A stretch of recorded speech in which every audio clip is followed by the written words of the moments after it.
책 읽어주는 나무.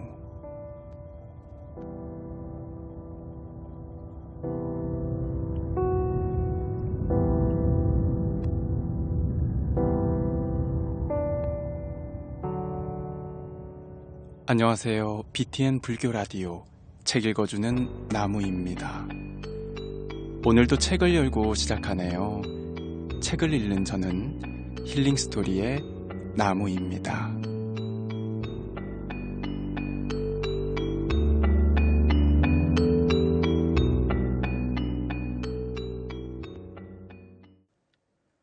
해인사고승 보광대선사께서 쓰신 큰 스님의 마음공부라는 책으로 여러분들과 함께하고 있습니다.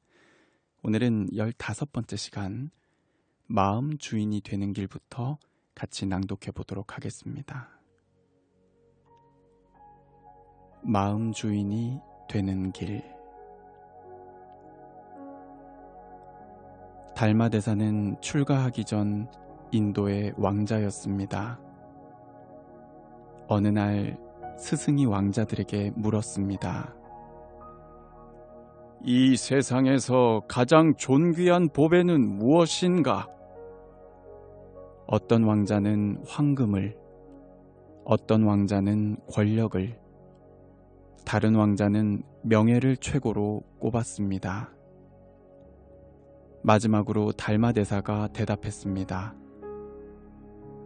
마음이 최고의 보배입니다. 스승이 그 까닭을 묻자 이렇게 답했습니다.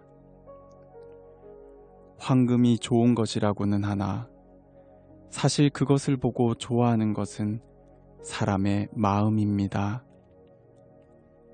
만일 가지려는 마음이 없다면 천만금의 보배가 눈앞에 있어도 어떻게 좋다는 생각과 기쁨이 일어날 수 있겠습니까?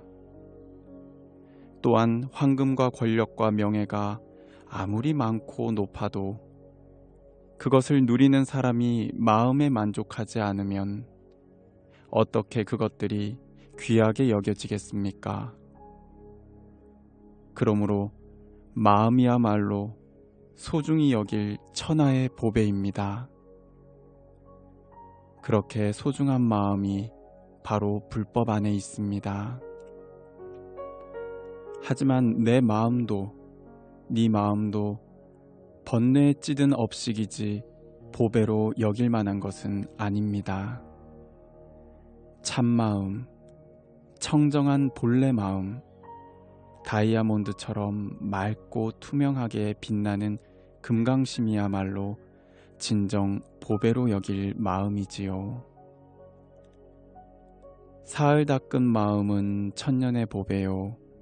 100년 모은 재산은 하루아침에 티끌이다라는 옛 스님의 말씀을 다시금 되뇌어 봅니다.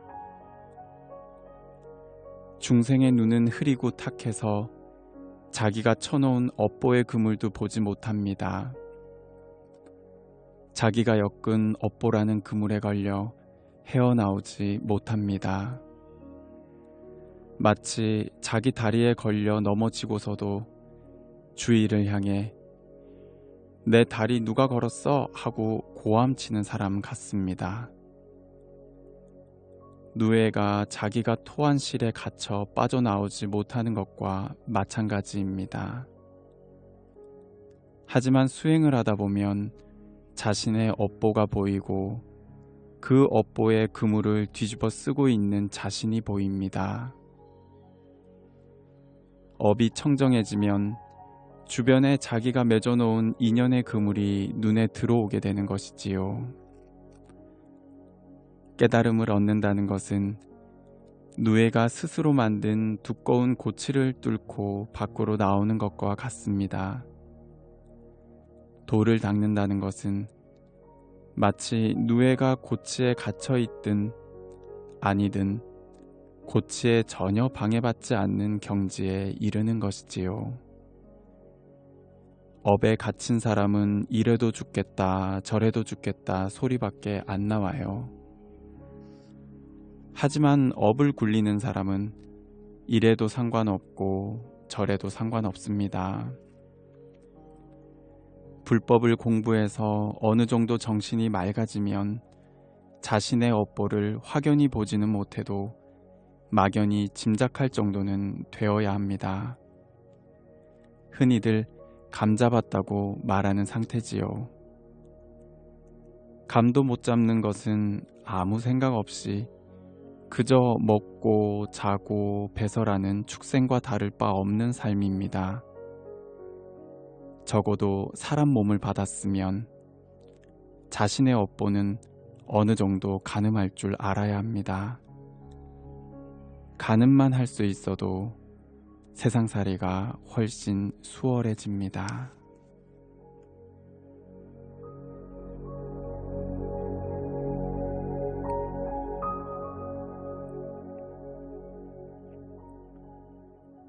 게으름을 벗어던지고.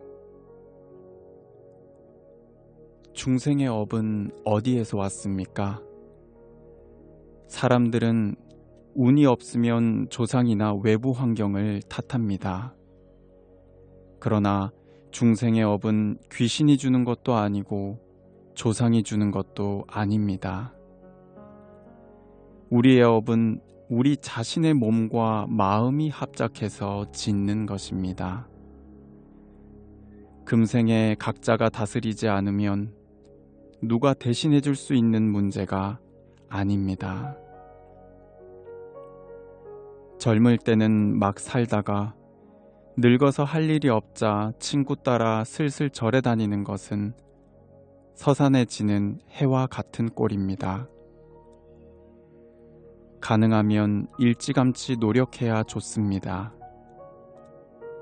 죽기 전에 우리는 너나 할 것 없이 부지런히 마음을 닦아야 합니다. 늦을수록 손해입니다. 우리 스님들은 대부분 새벽 3시에 일어나는데 좀 더 열심히 공부하는 스님은 2시에 일어납니다. 2시에서 1시, 1시에서 자정으로 기상시간이 점점 당겨집니다. 스님들은 이렇게 정진을 합니다.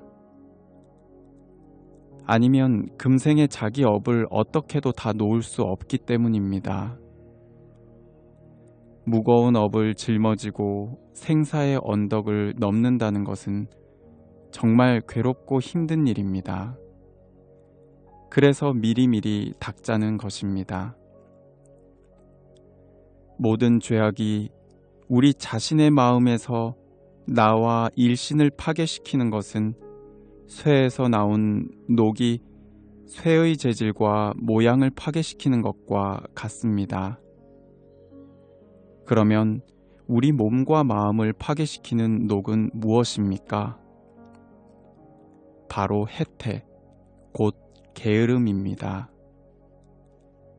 일하려 하지 않고 일이 있어도 피하려는 사람들이 많습니다. 일하기는 미루면서 음식은 좋아하지요. 맛있는 음식이 있으면 다른 사람에게 양보하지 않고 혼자 먹으려고 합니다. 그러나 트인 사람은 다릅니다. 일할 때는 스스로 솔선수범해야지 하고 생각합니다. 좋은 음식이 있으면 사람들을 불러 모아 나눠 먹습니다. 이런 사람은 분명히 복을 받습니다. 인간에게 가장 해로운 녹인 게으름을 떨쳐버리고 부지런해야 합니다. 육신을 오늘까지 키우느라 얼마나 많은 투자를 했나요? 몸을 금이야 옥이야 아껴봤자 병이 들어서 숨이 딱 떨어지면 사흘 안에 썩습니다.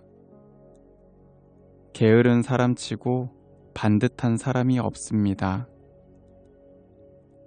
세상 이치는 돌을 닦거나 농사를 짓거나 장사를 하거나 공부를 하거나 다 같습니다.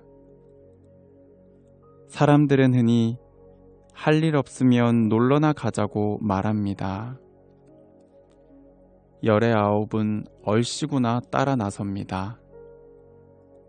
그렇지만 생각이 올바른 사람은 다행히 시간이 났으니 공부하자고 마음을 다잡습니다. 이런 사람은 앞길이 환합니다. 1500년 전 어느 날의 이야기입니다.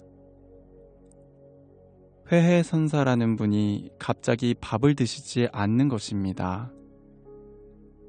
이 노스님은 날마다 일을 하시는 분이었습니다. 그런데 아랫사람들이 보기에 안쓰럽기도 하고 죄송하기도 해서 노스님의 괭이와 호미 등을 치워버렸습니다. 그러자 노스님은 다음 날부터 아예 굶으시는 게 아니겠어요?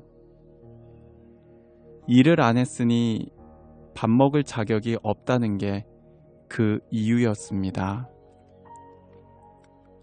그 후 성가에는 하루 일하지 않으면 하루 먹지 않는다는 청교가 생겼습니다. 수행자는 한순간도 놓치지 않으려고 열심히 정진합니다. 그러다 보니까 새벽 5시에 일어나던 기상시간을 차츰 자정까지 당기며 몰아붙입니다. 자기 자신을 닦는데 한순간도 놓쳐선 안 되기 때문입니다.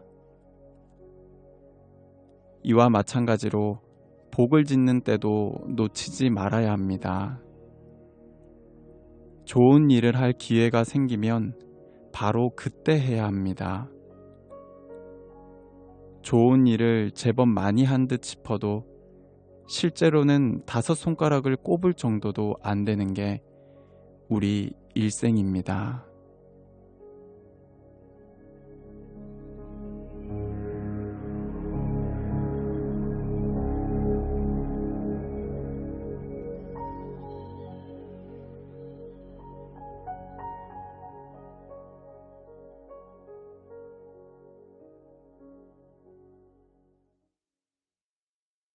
BTN 불교 라디오 책 읽어주는 나무.